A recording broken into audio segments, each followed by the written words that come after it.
Advocate Shri Padmanabhan, പ്രധാനമന്ത്രി നരേന്ദ്രമോദി എക്സിൽ കുറിച്ചതാണല്ലോ ബംഗ്ലാദേശിലെ ഇടക്കാല സർക്കാരിൻ്റെ ഉപദേശകനായ ഡോക്ടർ ആസിഫ് നസ്രുളിനെ പ്രകോപിപ്പിച്ചത്. ശക്തമായി പ്രതിഷേധിക്കുന്നു. 1971 ഡിസംബർ 16 ബംഗ്ലാദേശിൻ്റെ വിജയ് ദിവസമാണ്. വിജയത്തിൽ സഖ്യകക്ഷി മാത്രമാണ് ഭാരതം, അല്ലാതെ മറ്റൊന്നുമല്ല എന്ന് പറയാൻ ആസിഫിനെ പ്രേരിപ്പിച്ച ചേതോവികാരം എന്താവും? അഡ്വക്കേറ്റ് ശ്രീ പത്മനാഭൻ. റാഡിക്കലൈസേഷൻ, തീവ്രവാദവൽക്കരണം, അതാണ് അയാളെ കൊണ്ട് അങ്ങനെ പറയിപ്പിച്ചിരിക്കുന്നത്.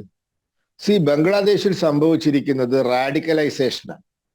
ബംഗ്ലാദേശ് ഒരു തീവ്ര ഇസ്ലാമിക രാജ്യമായി മാറിക്കൊണ്ടിരിക്കുകയാണ്. ബംഗ്ലാദേശ് നേരത്തെ അങ്ങനെ അല്ലായിരുന്നു. ഈ ബംഗ്ലാദേശ് ഉണ്ടാവാനുള്ള കാരണം ഒരു 2 വാക്കിൽ ഞാൻ പറയാം. കൃത്യമായി പറഞ്ഞാൽ, ഒരു ബംഗാളിയെ തങ്ങളുടെ പ്രധാനമന്ത്രിയായി അംഗീകരിക്കാൻ പഞ്ചാബിലെയും സിന്ധിലെയും ആളുകൾ തയ്യാറായില്ല. അതായത് 1970 നടന്ന ഈ തെരഞ്ഞെടുപ്പിൽ, പാകിസ്ഥാൻ നാഷണൽ അസംബ്ലിയിലേക്ക് നടന്ന തെരഞ്ഞെടുപ്പ്, ആ തെരഞ്ഞെടുപ്പിൽ ജനസംഖ്യ കൂടുതലായതുകൊണ്ട് കിഴക്കൻ പാകിസ്ഥാനിലായിരുന്നു കൂടുതൽ സീറ്റുകൾ. മാത്രവുമല്ല, കിഴക്കൻ പാകിസ്ഥാനിലെ സീറ്റുകൾ ഒറ്റക്കെട്ടായി മുജീബ് റഹ്മാന്റെ അവാമി ലീഗ് എന്ന പാർട്ടിക്ക് കിട്ടി.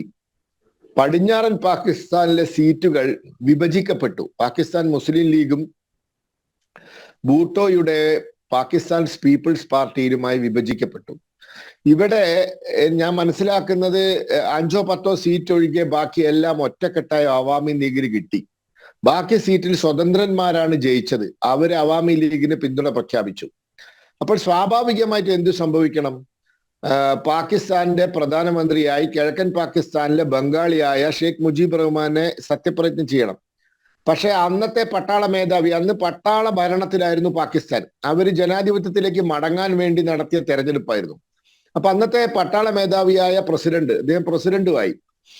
അവര് അതിന് തയ്യാറായില്ല എന്ന് മാത്രമല്ല, അവര് ഇവിടെ അതിനുശേഷം പ്രക്ഷോഭം നടന്നപ്പോൾ അവര് പാകിസ്ഥാനിൽ നിന്നും പട്ടാളക്കാരെ ഇങ്ങോട്ട് അയച്ചു. അവരിവിടെ കിരാത വാഴ്ച ആരംഭിച്ചു. ഷെയ്ഖ് മുജീബ് റഹ്മാനെ ജയിലിലിട്ടു. ബംഗാളികൾക്കെതിരെ വലിയ ആക്രമണം നടന്നു. അതായത് 30 ലക്ഷം ആളുകൾ കൊല്ലപ്പെട്ടിട്ടുണ്ട് എന്നാണ് പറയുന്നത്. 2 ലക്ഷത്തോളം സ്ത്രീകൾ ബലാത്സംഗത്തിന് ഇരയായിട്ടുണ്ടെന്നാണ് പറയുന്നത്. ഇന്ത്യയിലേക്ക് തന്നെ ലക്ഷോപലക്ഷം അഭയാർത്ഥികൾ വന്ന സാഹചര്യമുണ്ടായി. ആ സമയത്താണ് ഇന്ത്യ ഇടപെട്ടിട്ട് ബംഗ്ലാദേശിലെ ചെറുപ്പക്കാർക്ക് മുക്തി ബാഹിനി എന്ന് പറയുന്ന ഒരു സംഘടന അവർ രൂപീകരിച്ചവർക്ക് പട്ടാള ട്രെയിനിങ്ങും സൈനിക ട്രെയിനിങ്ങും ഒക്കെ കൊടുത്ത്, ആയുധം ഉപയോഗിക്കാനുള്ള പരിശീലനമൊക്കെ കൊടുത്ത് അവരെ വെച്ച് നമ്മൾ ആ യുദ്ധം നടത്തി. നമ്മളെ പട്ടാളം പിന്നിലും അവർ മുന്നിലുമായി പോയി. നമ്മളെ പട്ടാളത്തിന് വഴികാറ്റിയായി അവർ പോയി. നമ്മളെ സൈനിക ശക്തി ഉപയോഗിച്ച് ഡിസംബർ മാസം 2-ാം തീയതി ആരംഭിച്ച യുദ്ധം ഡിസംബർ 16 അവസാനിച്ചു. ബംഗ്ലാദേശ് സമ്പൂർണമായും നമ്മൾ കീഴടക്കി. അവിടെ ഉണ്ടായിരുന്ന 93,000 പട്ടാളക്കാര് കീഴടങ്ങി. ജനറൽ നിയാസി തോക്ക് വെച്ച് കീഴടങ്ങി. മറ്റൊരു ഉപാധിയും അല്ലെങ്കിൽ മറ്റൊരു സാധ്യത അവരെ മുന്നിൽ ഇല്ലായിരുന്നു. അവരോട് അന്ന് ഇന്ത്യൻ പട്ടാള മേധാവികൾ പറഞ്ഞത്, നിങ്ങൾ ഇത് കീഴടങ്ങിയിട്ടില്ലെങ്കിൽ എന്താ സംഭവിക്കുക എന്ന് വെച്ചാൽ ഞങ്ങളങ്ങ് പോയി കഴിഞ്ഞാൽ നിങ്ങൾ ഈ 93,000 പട്ടാളക്കാർക്ക് ഈ ഉണ്ട തീരുന്നവരെ വെടിവെക്കാം. പക്ഷെ അത് കഴിഞ്ഞാൽ നിങ്ങളെ ഓരോരുത്തരെയായിട്ട് അവര് ഇഞ്ചിഞ്ചായി കൊല്ലും. കാരണം നിങ്ങൾ അവരോട് ചെയ്തതിന്റെ പകയുമായി അവർ പുറത്ത് കാത്തിക്കുന്നുണ്ട്. അതുകൊണ്ട് ശ്രദ്ധിച്ചോളാൻ പറഞ്ഞു. അപ്പൊ മറ്റു നിവൃത്തിയില്ലാത്തതിനെ കൊണ്ട് അവർ കീഴടങ്ങി. അങ്ങനെ ബംഗ്ലാദേശ് എന്നൊരു രാഷ്ട്രമുണ്ടാക്കി. അതിനുശേഷം ബംഗ്ലാദേശിൽ തുടർച്ചയായി മിതവാദികളും തീവ്രവാദികളും തമ്മിലുള്ള സമരമാണ്. അത് പലപ്പോഴും മിതവാദികൾ ജയിച്ചിട്ടുണ്ട്, പലപ്പോഴും തീവ്രവാദികളും ജയിച്ചിട്ടുണ്ട്. അവിടെ പട്ടാള ഭരണം വന്നിട്ടുണ്ട്. ഇപ്പൊ കഴിഞ്ഞ ഒരു 10-20 കൊല്ലമായി മുജീബ് റഹ്മാന്റെ മകള് ഷെയ്ഖ് ഹസീന വാജിദ് എന്ന് പറയുന്ന ഒരു മിതവാദിയായ ഒരു രാഷ്ട്രീയ നേതാവാണ് അവിടെ ഭരിച്ചത്. അവരവിടുത്തെ തീവ്രവാദികളെയൊക്കെ അടിച്ചമർത്താനും അവരൊക്കെ തുറങ്കിലടയ്ക്കാനും പലരെയും വിചാരണ നടത്തി തൂക്കിക്കൊല്ലാനൊക്കെ തയ്യാറായിട്ടുണ്ട്. മാത്രവുമല്ല, തീവ്രവാദ പ്രവർത്തനത്തെ ഒരു പരിധിവരെ അവർ തടഞ്ഞു നിർത്തുകയും ചെയ്തിട്ടുണ്ട്. അപ്പോൾ അങ്ങനെ പല രംഗത്തും അവർക്ക് പുരോഗതി നേടാൻ സാധിച്ചു. അതായത് ആരോഗ്യ രംഗത്ത് ഏഷ്യൻ രാജ്യങ്ങളിൽ വളരെയധികം പുരോഗതി നേടിയ ഒരു രാജ്യമാണ് ബംഗ്ലാദേശ്. സാമ്പത്തിക രംഗത്തും അത്യാവശ്യ പുരോഗതിയൊക്കെ നേടിയിട്ടുണ്ട്. പക്ഷെ ഇപ്പൊ സംഭവിച്ചിരിക്കുന്നത് ഈ തീവ്രവാദ ശക്തികൾ ബംഗ്ലാദേശിനെ കീഴടക്കിയിരിക്കുകയാണ്. ബംഗ്ലാദേശില് ഒരു കാലത്തും സമ്പൂർണ്ണമായി പരാജയപ്പെട്ടിട്ടൊന്നുമില്ലായിരുന്നു. ഏത് കാലത്തും അവർക്ക് അവരുടേതായ ശക്തി കേന്ദ്രങ്ങളും അവരുടേതായ പ്രവർത്തനമൊക്കെ നടത്തിയിട്ടുണ്ട്.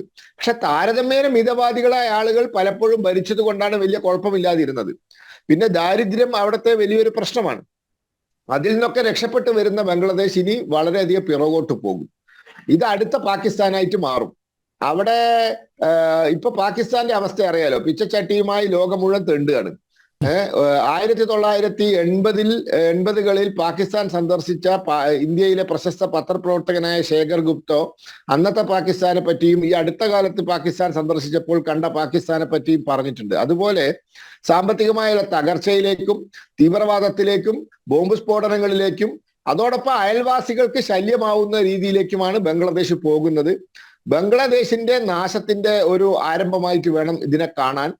ഇത് അവസാനിപ്പിച്ചിട്ട് ബംഗ്ലാദേശികൾ ഇവരെ പുറത്താക്കി ഒരു മിതവാദ സർക്കാരിനെ അവിടെ അധികാരത്തിലേറ്റിയിട്ടില്ലെങ്കിൽ ബംഗ്ലാദേശ് പാകിസ്ഥാനെ പോലെ കുത്തുവാള എടുക്കുന്ന ഒരു രാജ്യമായി മാറും. അപ്പൊ ഈ റാഡിക്കലൈസേഷന്റെ സ്വഭാവമാണ് ഈ കാണുന്നത്. നമ്മളില്ലെങ്കിൽ ബംഗ്ലാദേശ് ഒന്നും ഉണ്ടാവാൻ പോകുന്നില്ല. ആ ബംഗാളികളെ മുഴുവൻ കൊന്നൊടുക്കിയിട്ട് പഞ്ചാബികളും സിന്ധുകളും കുടിയേറി അത് പാകിസ്ഥാന്റെ ഒരു കോളനി ആവുമായിരുന്നു. ഇന്ത്യയാണ് അത് രക്ഷിച്ചത്. പക്ഷെ നന്ദിയൊന്നും പ്രതീക്ഷിക്കേണ്ടി ഇല്ല എന്നാണ് എനിക്ക് തോന്നുന്നത്. കാരണം അത്രയേറെ റാഡിക്കലൈസ്ഡ് ആയിപ്പോയി ബംഗ്ലാദേശ്. അപ്പോ അതിൽ പലർക്കും പങ്കുണ്ട്. ജമാഅത്ത് ഇസ്ലാമിക്ക് പങ്കുണ്ട്, മറ്റു പല സംഘടനകൾക്കും പങ്കുണ്ട്. ഏതായാലും വലിയ തലവേദനയാണ് ഇന്ത്യക്ക് വന്നിരിക്കുന്നത് എന്ന് നാം മനസ്സിലാക്കണം.